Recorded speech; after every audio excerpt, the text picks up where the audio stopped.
खालिक के बाद जिसने मेरी ज़ात को मुकम्मल किया। ए अहले जहां सुनो, वो मेरी माँ की ज़ात है। माँ इस दुनिया का सबसे हसीन रिश्ता है। ज़ुरे वाला, इस दुनिया के अंदर जब इंसान को कहीं सुकून नहीं मिल रहा होता तो सिर्फ एक माँ की गोद होती है जहाँ पर इंसान को वो सुकून मिलता है जो कि वो दुनिया में ढूंढता है। और माँ की हस्ती वो हस्ती है कि जिसके बारे में रब्बे जुल जलाल फरमाता है कि मैंने तुम्हारी माँ के कदम के नीचे जन्नत रख दी।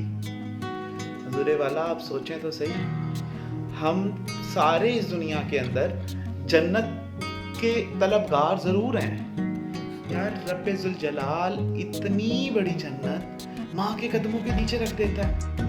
और यार हम तसव्वुर भी नहीं कर सकते कि आप ये तो देखें माँ का मकाम क्या है कि रब ने वहदहू ला शरीक होकर उस माँ के कदम के नीचे जन्नत को रख दिया है। तो ज़ुरे वाला, आप इस दुनिया के अंदर माँ का देन नहीं दे सकते क्योंकि हमारे माशरे में ना बहुत ज़्यादा बदतमीज़ियाँ, माँ के साथ बदसलूकी, बदजुबानी, ये सारी चीज़ें ना बहुत नेचुरली तौर के ऊपर पाई जाती हैं। तो हमें इस बात को सोचना चाहिए कि यार एक माँ जब हमें पैदा करती है तो यार क्या हम उसका देन दे सकते हैं? अगर माँ ने हमें पैदा किया, हमारी ख्वाहिशात को जो है ना मद्देनजर रखा, हमें पाला, हमें अपना बड़ा किया और आज हम उसी माँ के आगे खड़े हो जाते हैं। यानी कि जिंदगी के अंदर मुश्किलात आती ज़रूर हैं, लेकिन यार अब क्योंकि हमारी सोसाइटी का एक जो है ना बहुत बड़ा ट्रेंड चल पड़ा है कि जी माँ को अलग देखना है, बीवी को अलग देखना है। ये एक बहुत लंबी डिटेल है वैसे माँ और बीवी वाली, बट यार मैं ये कहता हूँ कि देखो एक माँ ने तुम्हारे खातिर क्या कुछ नहीं किया यार। वो लोगों के घरों के बर्तन भी धोती है, घरों की सफाइयाँ भी करती है। अगर कोई प्रैक्टिकल वुमेन है वो प्रैक्टिकल ऑफिस में जाके भी काम करती है, ठीक है। और अगर कोई सिंगल पेरेंट मदर है तो सिंगल पेरेंट मदर की रिस्पॉन्सिबिलिटी उससे भी ज़्यादा है कि उसने अपना घर भी देखना है, उसने बाहर के भी मामलात को देखना है, उसने अपनी जॉब को भी देखना है। माँ ने अपनी ज़ात को तो भुला दिया और आज हमने उसी माँ को दरगुजर करना शुरू कर दिया। यानी कि वो अगर हम लोग बाहर की मिसालें देते हैं, हम यहाँ पर क्यों नहीं बाहर की मिसाल देते? हुज़ूरे वाला, वहाँ पर गवर्नमेंट का स्ट्रक्चर ही कुछ और तरह का है जहाँ पर वो लोग कहते हैं कि भाई आप इस कैपेबल हो गए हैं, आप खुद जाके कमाएं और खाएं। देखें ना, फिर तो दीन का कॉन्सेप्ट खत्म हो गया ना। अगर हम ये वाली बात करेंगे जी बाहर वो जो है ना वहाँ पे ओल्ड एज होम्स बने हुए हैं, हम जो है ना वो लोग पेरेंट्स को उधर छोड़ देते हैं और हमारे यहाँ तो यहाँ पर ऐसा नहीं है। तो ज़ुरे वाला, वो ओल्ड एज होम्स के अंदर भी माँ बाप बहुत सुखी रहते हैं। आपके घर के अंदर जो सलूक उनके साथ होता है ना, वो ओल्ड एज वालों से भी बदतर होता है। तो यार थोड़ा सा सोचें, जब उन्होंने आपकी खुशी के लिए अपना सब कुछ कुर्बान किया है, आज जब आपको पे बैक करने का मौका मिला, अल्लाह ताला ने आपको जवानी के उस अरूज पर लाकर खड़ा कर दिया और फिर सबसे बढ़कर अल्लाह ताला ने आपको इतनी इस्तिताअत दी कि आप अपने माँ बाप पर खर्च करें। तो ज़ुरे वाला, हम माँ बाप पर खर्च ही नहीं करना चाहते। हम ये समझते हैं कि कमी हो जाएगी। ज़ुरे वाला, माँ बाप पर खर्च करने से कभी भी इंसान का पैसा कम नहीं होता। और वो वाली बात है ना कि माँ तो हमेशा ही बच्चे के लिए दुआएं करती है। वो इस्लाम में हुक्म है ना कि अगर माँ तुम्हारी बद किरदार भी हो ना तो माँ को उफ बोलने का हुक्म नहीं है। ज़ुरे वाला, हमारी बदकिस्मती है कि हम लोग अपनी माँओं के साथ वो जो है ना सिलसिला ही नहीं चला पाते। हम लोग उनसे वो मोहब्बत ही नहीं कर पाते जो उन्होंने बचपन में हमें दी होती है। देखिए ना, आप छोटे थे, आपको आपकी माँ ने मोहब्बत में पाला, आपको गर्मी सर्दी से बचाया। यानी कि आप ये देखें ना कि आपकी माँ ने सर्दी गर्मी नहीं देखी आपके लिए, लेकिन आज जब आप उस अरूज पर पहुंचे, आप किसकी वजह से पहुंचे यार? वो अगर आपको ना पालती और आप इस मकाम पर तक कैसे पहुंचते? वो आपके लिए दुआएं ना करती। वो कहते हैं कि बच्चा जितना मर्जी बुरा हो, माँ के लिए वो बच्चा ही होता है और माँ तब भी उसके लिए दुआ कर रही होती है। यार कभी सोचे तो सही, इस दुनिया से परेशान होकर ना, जब इस दुनिया में परेशान हो जाए, एक अल्लाह की बारगाह है और दूसरी माँ की गोद है। ज़ुरे वाला, इससे बड़ी जगह और कोई नहीं है पूरी दुनिया में जहाँ पर सुकून मिलेगा आपको। सबसे पहले आपको अल्लाह की राह में सुकून मिलना है और उसके बाद आपको माँ की गोद में सुकून मिलना है। जब आप माँ के सामने रो पड़ेंगे ना कि माँ मेरी बस हो गई है, तो माँ जब हाथ उठाएगी ना तो अल्लाह ताला माँ के हाथों को खाली नहीं भेजता। मैंने हुजूर वाला आप इस बात को ज़रा गौर से सुने। हमारे माशरे के अंदर ना वो 3-4 बहन भाई हो ना, तो उन्होंने उनसे एक माँ की जिम्मेदारी नहीं अपना निभाई जा रही होती, क्योंकि यार वो कहते हैं कि जी दवाई मैं ला के दूंगा, रखेगा तू। वो एक मूवी थी ना इंडियन बागबान, यार उसमें क्या ज़बरदस्त कॉन्सेप्ट उन्होंने दिया है। यानी कि हमें चीज़ों को ऑन करना चाहिए कि यार देखें उन्होंने हमें माँ बाप की वो चीज़ बताई करके कि जो मुआशरे के अंदर इफेक्ट चल रहा है सोसाइटी का। तो यार माँ से बड़ी इस दुनिया के अंदर आपको ज़ात कोई नहीं मिलेगी जो कि आपकी खैर ख्वाह होगी, क्योंकि इस दुनिया के अंदर लोग आते हैं और आकर चले जाते हैं। लोग आपसे फ़ायदा उठाएंगे और चले जाएंगे। लोग आपके लिए कभी आपका अच्छा नहीं सोचेंगे। आप अपने लिए कभी अच्छा सोचें या ना सोचें, आपकी माँ आपके लिए ज़रूर अच्छा सोचेगी, क्योंकि ज़रूर वाला उससे ना वो आपसे मोहब्बत बहुत ज़्यादा करती है।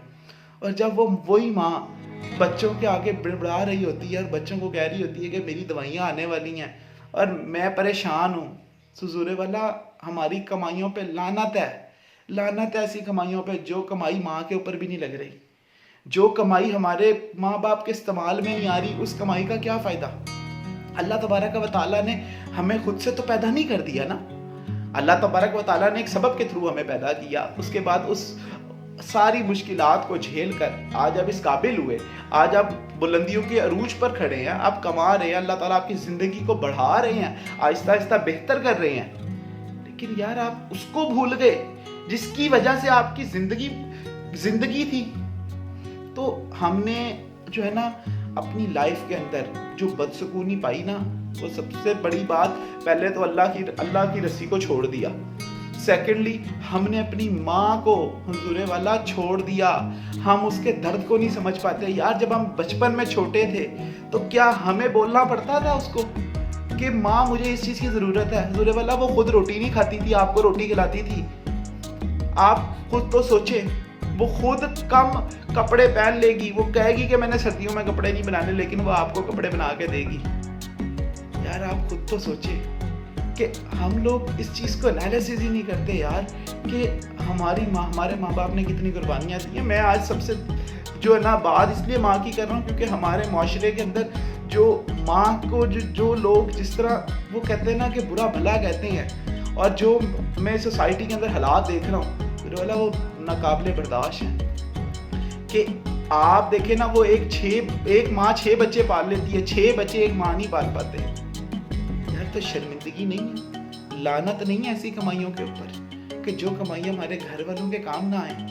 और फिर अल्लाह तबारक व तआला ने आप ये तो देखें कि अल्लाह तबारक व तआला कहता है मैं तुमसे 70 माओं से ज़्यादा प्यार करता हूँ। आप इस दुनिया की मिसाल देख लें, इस दुनिया के अंदर एक माँ है जो आपको कांटा भी चुभ जाए ना तो उसको दर्द ज़रूर होती है।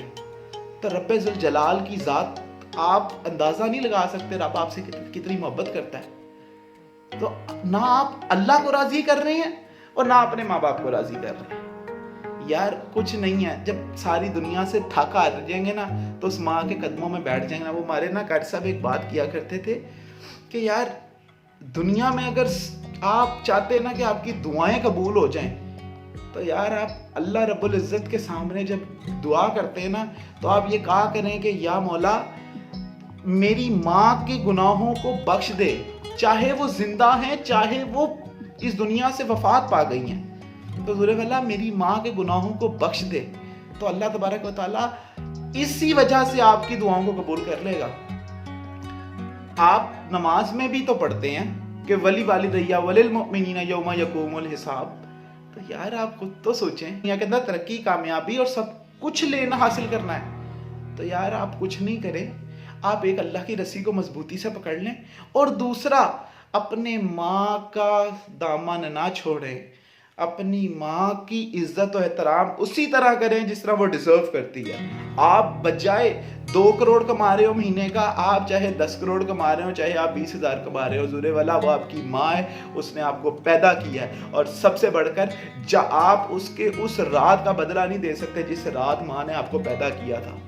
तो आप इस चीज़ को सोचें कि अल्लाह तबारक व तआला ने माँ की हस्ती को कहाँ पर रखा है, माँ के मकाम को कहाँ पर रखा है।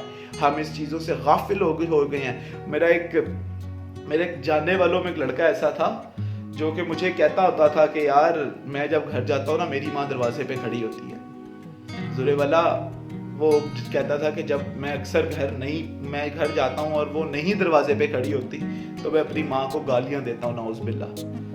यार तो बाप मैं कहता हूँ मेरे रोंगटे खड़े हो गए थे ये बात सुनकर। लेकिन सबसे बड़ी बात, मैंने उसका ज़वाल देखा है। मैंने देखा है कि अल्लाह तबारक व तआला ने उसको किस तरह ज़वाल दिया है। और मैंने फिर माँ की, अगर आपने माँ का एहतराम ही सीखना है ना तो आप दीन में आ जाएं। आप हज़रत वैसे करनी की मिसाल लें। हज़रत दीन के अंदर हज़रत वैसे करनी की मिसाल आपके पास जिंदा मिसाल है कि उन्होंने हुजूर पाक अलैहिस्सलाम से बज़ाहिरी तौर पर मिले नहीं थे वो, क्योंकि उनकी माँ ने उनको हुक्म नहीं दिया था। तो यार आप खुद सोचें कि अल्लाह तबारक व तआला माँ के मकाम को किधर रखता है। हमने माँ के मकाम को समझा ही नहीं। हम कहते हैं माँ बूढ़ी हो गई है, बीमारियां लग गई हैं। तो यार क्या हुआ, बीमारियां लग गई, आप भी इसी स्टेज से गुजरे हैं। आपने भी कल को इसी स्टेज पे आना है भाई। जब आप कल को छोटे थे तो आपको कोई पूछने वाला नहीं था। आपको किसी ने रातों को उठ के दोस्तों यारों ने रिश्तेदारों ने नहीं संभाला था। वो एक माँ थी जिसने आपको सारी रात संभाला और सारा दिन आपके लिए काम भी किए। आपको रातों को उठ के दूध भी बना के दिए, आपके लिए सारा कुछ किया। तो यार आज जब पेबैक करने का वक्त आया, जब आपने उसके लिए कुछ करना था, तो यार बजाय कि आप उस माँ को फूलों की तरह सजा के अपने पास रखते, आपने उसी माँ को ख्वार करना शुरू कर दिया। तो यार जिंदगी के अंदर अगर कामयाबी चाहते हैं तो अल्लाह तबारक व तआला की रस्सी को मजबूती से पकड़ लें और दुनिया के अंदर माँ का दामन ना छोड़ें। जब तक माँ जिंदा है भाई उसकी कदर कर लें। इससे बड़ा सरमाया कोई नहीं है पूरी दुनिया के अंदर, और इससे बड़ी आपको अचीवमेंट भी कोई नहीं है कि आपने उनकी जो है ना खिदमत कर ली है। तो भाई थोड़ा सा इन चीज़ों को सोचना चाहिए हमें, क्योंकि बात वहीं आके ख़त्म होगी कि अगर माँ ना होती तो भाईजान आप भी ना होते। तो आपकी माँ ने आप पे बहुत बड़ा एहसान किया आपको इस दुनिया में लाकर। तो इस बात को सोचें समझें और अपने माँ से हुस्न सलूक के साथ पेश आएँ। आप माँ से थोड़ा सा हुस्न सलूक के साथ पेश आएंगे, माँ आपसे ज़्यादा हुस्न सलूक के साथ पेश आएगी और आपके लिए दुआएं करेगी। क्योंकि जब माँ दुआ करती है तो रब्बे ज़ुल जलाल उस माँ के हाथों को खाली नहीं लौटाता। वाखिर दावाना अनिल हम्दुलिल्लाह रब्बिल आलमीन।